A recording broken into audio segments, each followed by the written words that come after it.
স্বাগত খেলাযোগে, সাথে আছি পার্থ বণিক। চরম গরমে কাক ঢাকা ভোরে টাইগাররা দৌড়ের উপরে। নয়া ট্রেনার নাথান ক্যালির পরিকল্পনায় ক্রিকেটাররা বঙ্গবন্ধু স্টেডিয়ামে দম আর গতির পরীক্ষা দিতে শনিবার এক হয়েছিলেন ৩৫ ক্রিকেটার। ফিটনেস টেস্টের প্রথম ধাপে টাইম ট্রায়ালস ও স্প্রিন্ট এবং জিম সেশনে অংশ নিয়েছেন ক্রিকেটাররা। নাহিয়ান বিন জসিমের রিপোর্ট। ৪০০ মিটার ট্র্যাকে গুনে গুনে ৪ ল্যাপ, টাইম ট্রায়ালসে ১৬০০ মিটার দৌড়। ক্রিকেটারদের কার্ডিওভাস্কুলার সিস্টেম টেস্ট, সোজা বাংলায় দমের পরীক্ষা। ৩৯ বছর বয়সী রিয়াদের জন্য যেন অগ্নি পরীক্ষা। সবার শেষে থেকেও যে করেই হোক শেষ করতে হবে। একা হয়ে যাওয়া রিয়াদকে সাহস দিতে দেশি ট্রেনার ইফতি তার পাশে। কি ভাবছেন, বুড়ো রিয়াদের জন্যই হিমালয় ডিঙানোর মতো ছিল এই পরীক্ষা? একদমই না। তার চেয়ে খারাপ ইয়াং শামীম পাটোয়ারির অবস্থা। সবার শেষে শেষ করতে চেয়েও যেন পথ শেষ হচ্ছিল না। শামীম পাটোয়ারি যখন তৃতীয় ল্যাপ শেষ করছেন, ততক্ষণে চতুর্থ ল্যাপ শেষ করেছেন নাহিদ রানা। বঙ্গবন্ধু স্টেডিয়ামের নয়া অ্যাথলেটিক্স ট্র্যাকে ক্রিকেটারদের ফিটনেস টেস্ট, নয়া ট্রেনার নাথান কেলির নয়া সিস্টেম, যেখানে অংশ নিয়েছিলেন ৩৫ ক্রিকেটার। আসলে অ্যাথলেটিক্স ট্র্যাককে বেছে নিলাম। এইটার অ্যাভেলেবিলিটি তো সবসময় থাকে না, সেই জন্য আমরা আসলে মাঠে সাধারণত এগুলো করে থাকি। নর্মালি এটা একটা ডিফারেন্ট টাইপসের, অনেক দিন এই ধরনের আমরা টেস্ট নেইনি।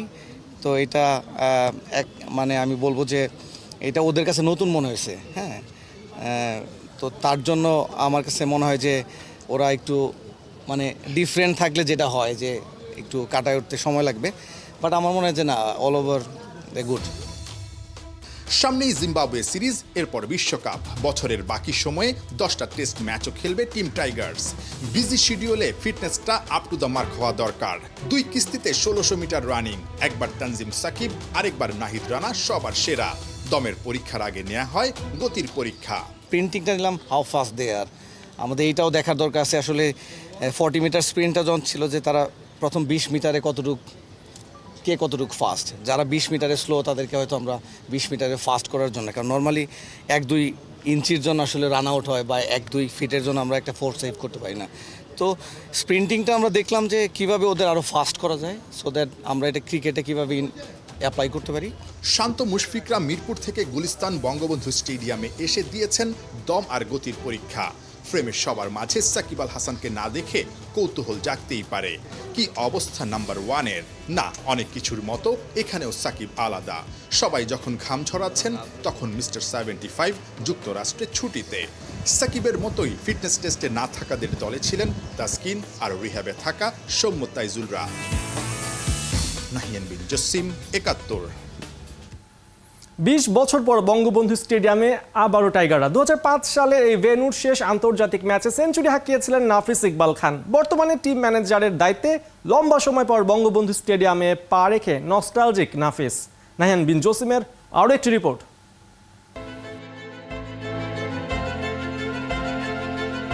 প্রায় ২০ বছর পর বঙ্গবন্ধু স্টেডিয়ামে ক্রিকেট ফিরেছে।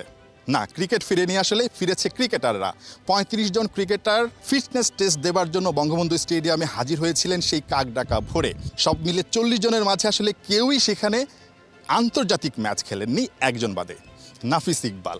এবং তার ক্যারিয়ারে, ইন্টারন্যাশনাল ক্যারিয়ারে একমাত্র সেঞ্চুরিটাও কিন্তু সেই বঙ্গবন্ধু স্টেডিয়ামে। অনেক স্মৃতি, সবাই আসলে স্মৃতি রোমন্থন করছিল। এবং সবচেয়ে মজার বিষয়, আপনার যে সেঞ্চুরিটা সেটা আমি গ্যালারিতে বসে খুব ছোট থাকতে আসলে দেখেছিলাম। Amazing feeling. যখন এই এন্ট্রেন্সে ঢুকেছিলাম, ওই ফিলিংটা অ্যাকচুয়ালি আমাদের ছোটোবেলা থেকে যখন আমরা প্র্যাকটিস শুরু করি, আন্ডার 12-এর একটা ক্যাম্প করেছিলাম আলতাফ স্যারের সাথে। তো তখন যে বঙ্গবন্ধু স্টেডিয়ামে যে করবো, এটাই কিন্তু অনেক বড় আনন্দের ছিল। আগের রাত ঘুম হতো না। অনেক সময় প্রিমিয়ার লিগ যখন খেলেছি, তখনও কিন্তু বঙ্গবন্ধুতে যখন খেলা হবে, আগের রাত ওই ঘুমটা, ওই গুজবামটা সবসময় থাকতো। সো এটা একটা লেগেসি হোল্ড করে এই মাঠটা। এবং এখানে আমরা লিগের খেলা বলেন, ইন্টারন্যাশনাল খেলা বলেন, ইট ওয়াজ আ ডিফারেন্ট এনভায়রনমেন্ট। ক্যারিয়ারের একমাত্র সেঞ্চুরিটা আপনি সেখানে করেছেন। আপনার জন্য আসলে ওই স্মৃতিটাই সবচেয়ে বেশি মাথায় আসে, নাকি অন্য কোনো স্মৃতি আছে যেটা কিনা আসলে খুব বেশি মনে পড়ছিল আজকে যখন বঙ্গবন্ধু স্টেডিয়ামে গিয়েছিলেন? আমার মনে হয় আমার এখানে অনেক স্মৃতি রয়েছে। আমার টেস্ট ডেবিউ এখানে হয়েছে, যেখানে আমি আনফর্চুনেটলি 49 করে আউট হয়েছিলাম, রান আউট। এবং আমার ইন্ডিয়ার এগেনস্টে ফার্স্ট টেস্ট 50, টেস্ট 50, আমার প্রথম টেস্ট 50টাও ইন্ডিয়ার এগেনস্টে, যেখানে সচিন টেন্ডুলকার করেছিলেন। তার তার হাইয়েস্ট স্কোর এবং ম্যাসিভ টিম ছিল। সো ওইটাও একটা স্মৃতি ছিল, এবং সাথে তো টেস্ট 100 যেটা আমার মানে আপনারা যেটা বলেন যে অনেক ভ্যালুয়েবল একটা ইনিংস ছিল, এবং যেটা আমাকে অনেক প্রাউড ফিল করে আজ পর্যন্ত। সো হ্যাঁ, এখানে অনেক স্মৃতি ছিল, প্লাস ডোমেস্টিক ক্রিকেটে অনেক স্মৃতি ছিল। সো গ্রেট ফিলিং, মানে আজকে এখানে আসতে পেরে এবং খুব ভালো লেগেছে। এই বঙ্গবন্ধু স্টেডিয়ামে আসলে বাংলাদেশের টেস্ট অভিষেক হয়েছে, একই সঙ্গে আমিনুল ইসলামের সেই সেঞ্চুরির কথা এখনও মনে পড়ে, আপনার সেঞ্চুরির কথা মনে পড়ে, 2004 সালে ভারতের বিপক্ষে ঐতিহাসিক জয়টা সেই কথাটাও মনে পড়ে, একই সঙ্গে 2011 সালে বিশ্বকাপের যে ওপেনিং সেরিমনি সেটাও ঐতিহাসিক ছিল, অনেক অনেক স্মৃতি। আজকে যখন আসলে ক্রিকেটাররা সেখানে গেল, মানে তাদের মধ্যে আসলে বঙ্গবন্ধু স্টেডিয়াম নিয়ে আগ্রহটা কেমন ছিল, বা তারা আসলে কি বলছিল? অনেকেই তো আসলে এটা নিয়ে কথা বলছিল দেখলাম। আগে কোন সময় কি সিরিজ হয়েছে, এখানে আমরা ইন্ডিয়ার সাথে জিতেছিলাম, ওই আলাপ ফার্স্ট আমরা ওডিআই সিরিজ এখানে জিতেছিলাম 2-0, মানে 2-0 পিছিয়ে থেকে ব্যাক করেছিলাম 3টা ম্যাচ জিতে।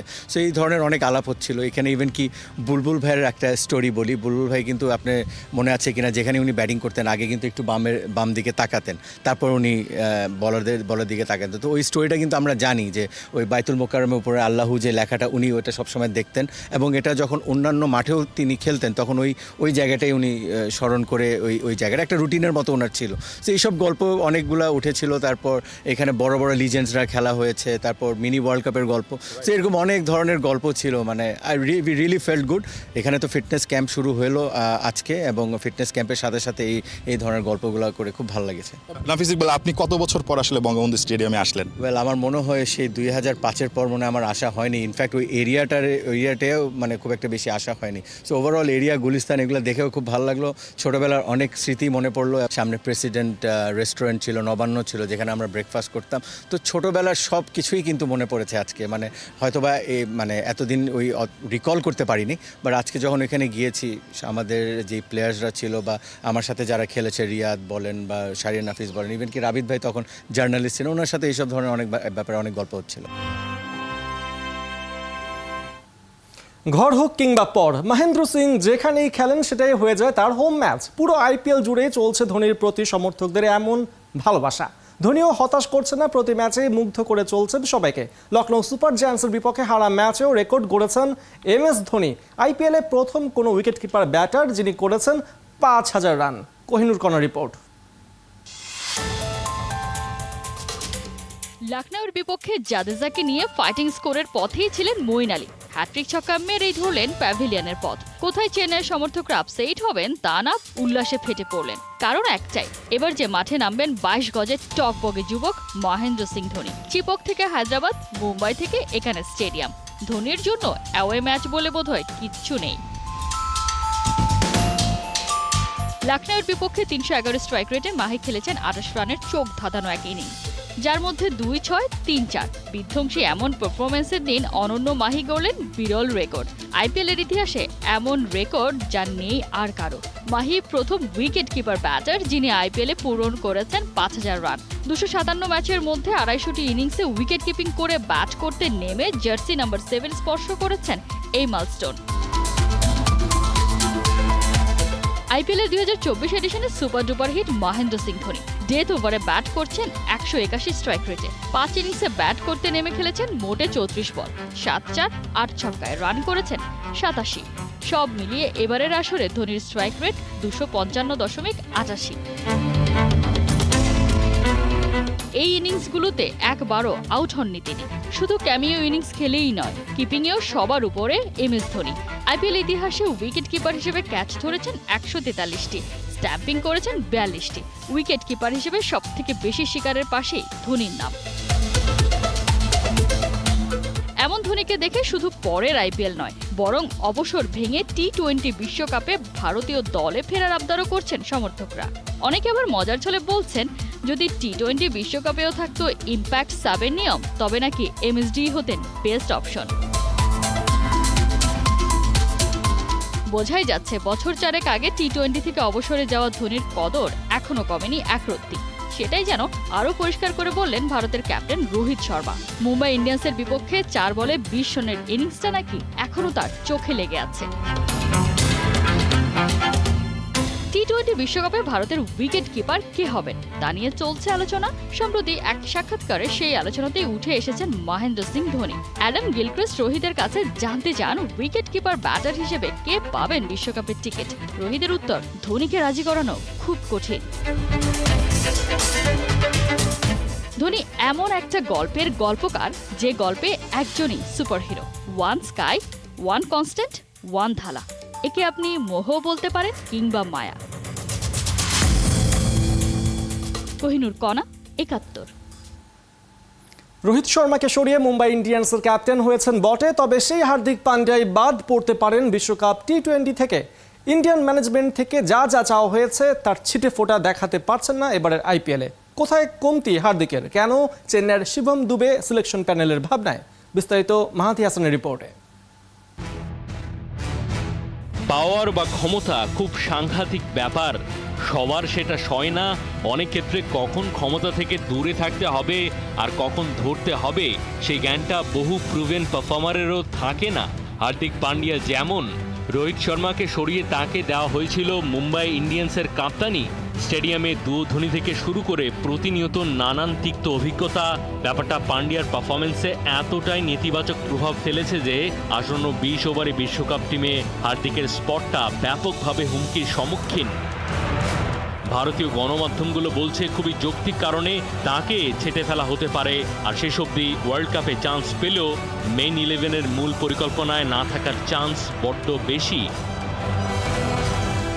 ইনজুরির অজুহাতে অনেকটা সময় নিয়মিত বোলিং করছিলেন না, তবে অলরাউন্ডার মানে অলরাউন্ডার। ব্যাটিংয়ের পাশাপাশি এবারের আইপিএলে করতে হবে নিয়মিত বোলিং।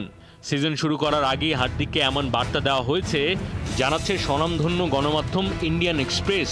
তবে ব্যাট হাতে হার্দিকের কারণে অনেক ম্যাচ যেমন হেরেছে মুম্বাই, তেমনি বল হাতেও যাচ্ছে তাই। পাওয়ার প্লেতে যখন বল করেছেন তখন রান রেট ছিল 9-এর বেশি, 7 থেকে 16, মানে মিডল ওভারগুলোতে পান্ডিয়ার ইকোনমি ছাড়িয়েছে ওভার প্রতি 10-এর বেশি। আর ডেথ ওভারগুলোতে সবচেয়ে বাজে, ওভার প্রতি প্রায় 20 রান করে দিয়েছেন মুম্বাই ক্যাপ্টেন। বিশ্বকাপে জায়গা পাবার মতো ভারতীয় টিম ম্যানেজমেন্টের যে চাহিদা সেই মোতাবেক কিছু করতে পারছেন না। পরিষ্কার একেবারে দিনের আলোর মতো। বোলিং আর কাপ্তানি দুটোরই কঠোর সমালোচনা করছেন সাবেক ভারতীয় ক্রিকেটার ও ধারাভাষ্যকার Sunil Gavaskar. Voice of cricket Harsha Bhogle দিয়েছেন লম্বা বিবৃতি। সার কথা, বল হাতে ভালো না করলে ওয়ার্ল্ড কাপ টিমে হার্দিককে নেওয়ার কোনো অর্থ হয় না।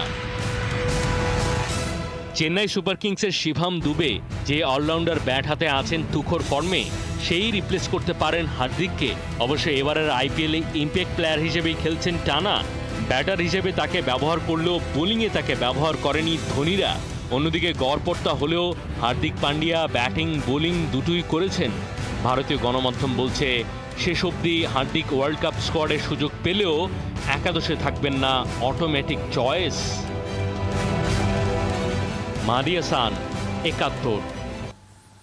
ফুটবল পায়ে আগামী দিনে কাঁপাতে হবে বিশ্ব, সেই সঙ্গে দেশে খেলা দিতে হবে গুরুত্ব। বঙ্গবন্ধু ও বঙ্গমাতা গোল্ড কাপ ফুটবলে শিশুদের এই মন্ত্রে অনুপ্রাণিত করেছেন প্রধানমন্ত্রী শেখ হাসিনা। আসরে বালক বিভাগে চ্যাম্পিয়ন হয়েছে জামালপুরের চর গোলাপবাড়ি সরকারি প্রাথমিক বিদ্যালয়, আর বালিকা বিভাগে চ্যাম্পিয়ন লালমনিরহাটের টেপুরগাড়ি বিকে সরকারি প্রাথমিক বিদ্যালয়। মেহেদি নাইমের রিপোর্ট। বঙ্গবন্ধু ও বঙ্গমাতা প্রাথমিক বিদ্যালয় ফুটবল টুর্নামেন্ট বাংলাদেশের ক্রীড়াঙ্গনের পাক বদলের এক মহামঞ্চ। পৃথিবীর বুকে বিস্ময় তৈরি করল। আর্মি স্টেডিয়াম উৎসবে পরিপূর্ণ। আগামী স্বপ্ন সারথীরা নিজেদের হৃদয়ে অনুপ্রেরণার বীজ বুনে নিল। বঙ্গবন্ধু গোল্ড কাপের ফাইনালে জামালপুরের মাদারগঞ্জ চর গোলাবাড়ি সরকারি প্রাথমিক বিদ্যালয়ের মুখোমুখি হয় রংপুরের মিঠাপুকুর তালিমগঞ্জ সরকারি প্রাথমিক বিদ্যালয়, যেখানে 2-1 গোলে জিতে শিরোপার স্বাদ নেয় রংপুরের বালকেরা।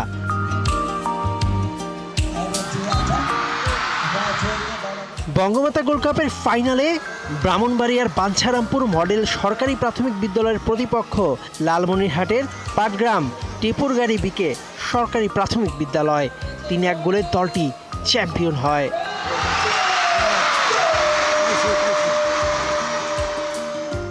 আগামী তারকাদের অনুপ্রাণিত করেছেন প্রধানমন্ত্রী শেখ হাসিনা।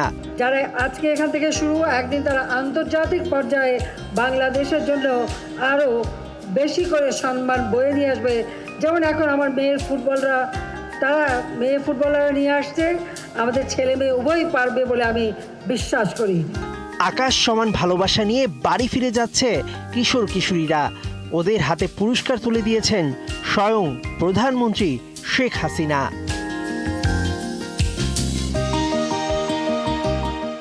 মেহেদি নাইম, ৭১।